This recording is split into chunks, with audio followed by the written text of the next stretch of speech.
In the 1970s, author Jane Roberts channeled a non-physical teacher named Seth. One of their most profound works is the book The Nature of the Psyche.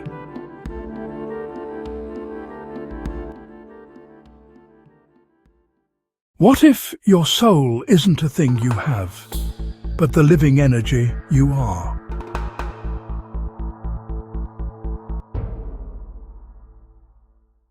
The psyche is not trapped in time or space.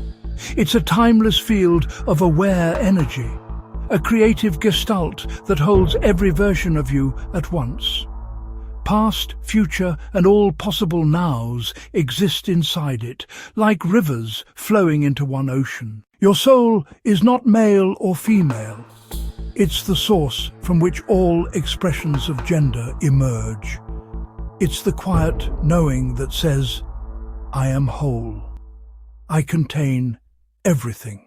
Every night in dreams, your psyche speaks in symbols.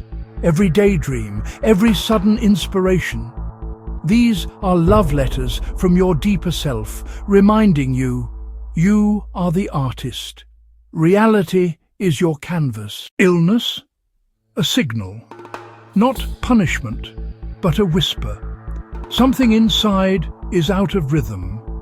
Listen. Trust.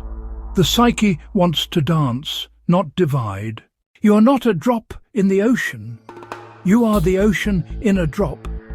Your soul is one note in an endless symphony, and the symphony needs your voice. You don't need to find your soul. Just stop looking past it.